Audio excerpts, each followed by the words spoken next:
Imagine getting paid just for sharing your thoughts on products and services you use every day. With Survey Junkie, it's that simple.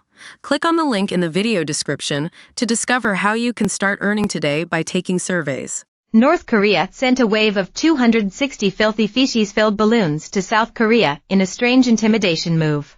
The white balloons were also stuffed with rubbish and toilet paper in an act that Seoul's military dubbed inhumane and low-class. Surreal footage shows the enormous, semi-transparent balloons landing in residential areas, parks, gardens, and forests. Some of them were sent in pairs with plastic bottles, batteries, shoe parts, and other trash tied to them in bags. Local media shares images of what looked like poo inside the garbage bags as civilians were warned not to leave their homes. They were also warned not to touch the balloons and to report them to army or police. North Korea first began sending them on Tuesday evening, as a response to anti-Pyongyang leaflets. South Korean activists had sent their own pamphlets out via balloons along border areas between the two states. Over the weekend, the dictatorship warned Seoul it would shower the same areas with mounds of waste paper and filth to punish them. Citizens should refrain from outdoor activities. Do not come into contact with any unknown objects. South Korea's military were investigating today whether the balloons contained propaganda leaflets. They were found in 8 out of 9 provinces in the south and sent off for analysis.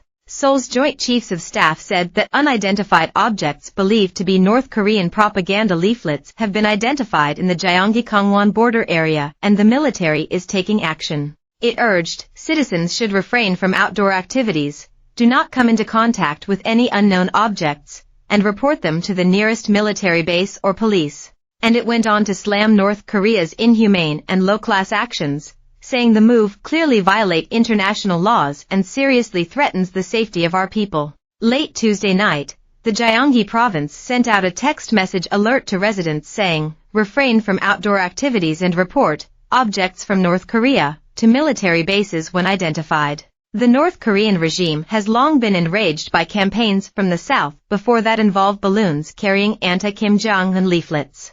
On Sunday, defense official Kim Kong-tu threatened, tit-for-tat action will be also taken against frequent scattering of leaflets and other rubbish by the ROK near border areas. Mounds of waste paper and filth will soon be scattered over the border areas and the interior of the ROK, and it will directly experience how much effort is required to remove them. The border between North and South Korea is a heavily fortified divide, with the two states technically at war.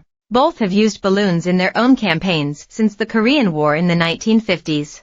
The North has sent propaganda balloons across the border before, but this time their method was different, Chong Sung-chang of the Sejong Institute told AFP. He said, bags filled with toilet paper, trash and Chinese batteries were found.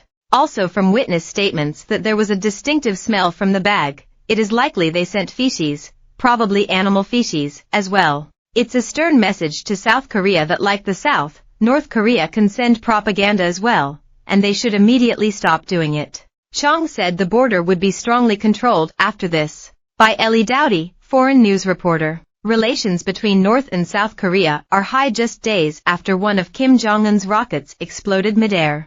It launched a spy satellite aboard a new rocket from its main space center, but it blew up soon after liftoff. Seoul was conducting drills with its fighter jets just hours ahead of the launch in protest. In November, Dictator Kim said the country was entering a new era of space power following the successful launch of its first spy satellite. Despite international attempts to dampen North Korea's testing, the regime has remained hellbent on showboating its new tech. In September, Russia even pledged to help Pyongyang build satellites.